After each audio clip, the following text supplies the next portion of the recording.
looking for technical service and that kind of thing.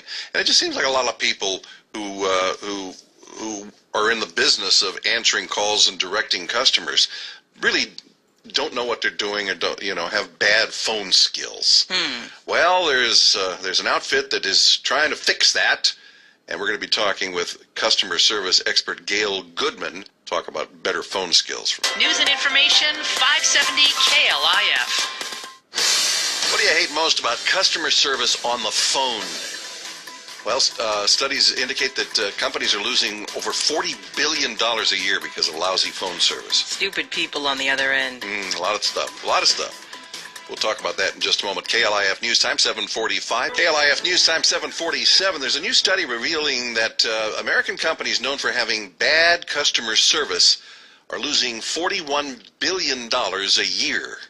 And to talk about this staggering result of this survey, we're joined now by customer service expert Gail Goodman, president of Consutel Incorporated, which trains companies to have better phone skills. What is it you do, and why do businesses need your service?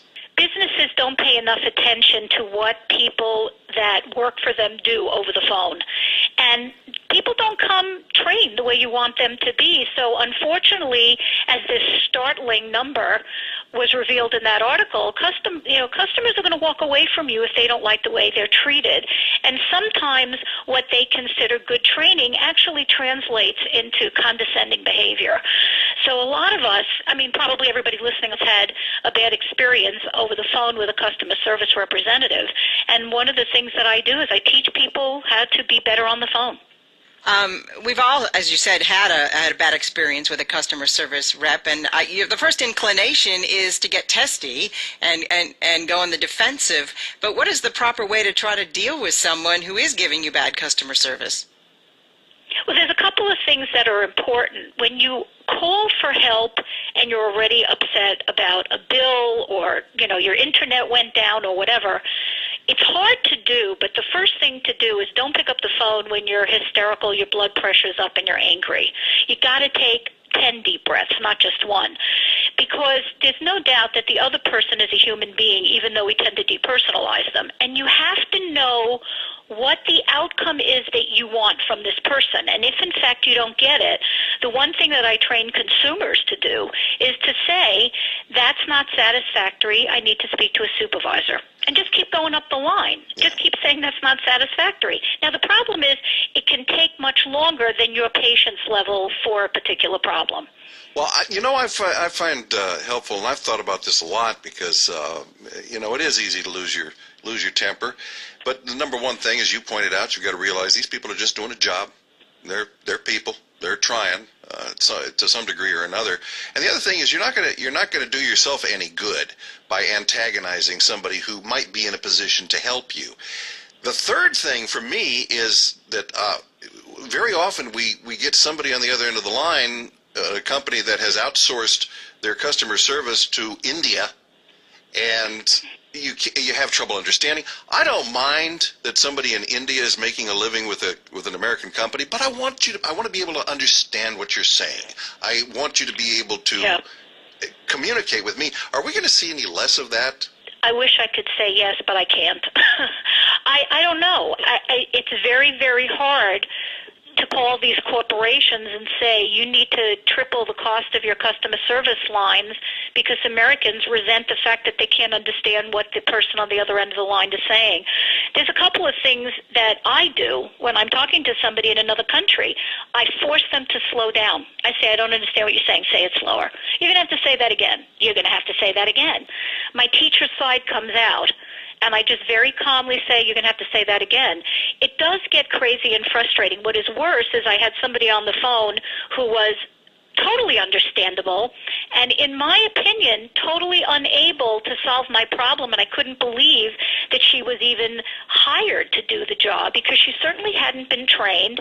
And she struck me as amazingly stupid, which I think also enrages customers. We're talking to customer service expert Gail Goodman. You know what makes me crazy is all those phone trees where you can't even get a live person. Why do companies do that? I was just talking to somebody else about this because this article is just so fascinating for all of us. I have to tell you that some of the best customer service people, in my opinion, again, it's just my opinion, are Verizon people. But till I get to them, again, my blood pressure goes up 16 points. The phone trees of some of these companies are remarkably crazy.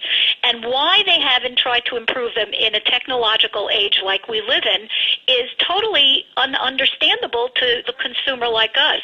And the reason that I think it's so startling is this article shows you're going to lose business. Now, because I always get my problem solved at the other end, I tolerate the stupid phone tree, and at this point I think I've memorized it. But I think that there's a really kind of dumb approach to all of this, and it seems so outdated based on how high-level communication should be in 2014. You know which ones really drive me crazy are the ones where you can only speak your answer, and then your kids are screaming in the back, and it messes everything up, and you never can get where you need to go. Don't they know that people are in cars driving and have kids? Well, you know, the other thing is I just find myself shrieking the word agent over and over and over again, particularly at a particular or hitting zero to try to get to an operator. And you know what? When you hit zero and they say that's not an option, and then they go through the whole tree again. See, that's the kind of stuff, I mean, we're all laughing because we've all been there, and we're laughing now because we're not in the middle of trying to get through to a customer service person through a tree that doesn't make any sense to us. Then there are some companies that don't want you to call them at all, ever, and they make it impossible for you to find a number to use. And sometimes that's to their own terrible disadvantage. I was trying to report a customer service agent to the company because she was trying to get me to spend a lot of money at a local business. And I mean, it was an obvious ploy for her to get a kickback of some kind because she was telling me to do things that were just wrong. I wanted to report her. There was no way. There was no way to get a phone number. You ever try to call Yahoo or Google or eBay? Good luck. That's a problem. The depersonalization of the customer relationship is absolutely true in that these companies think email is the only way to connect.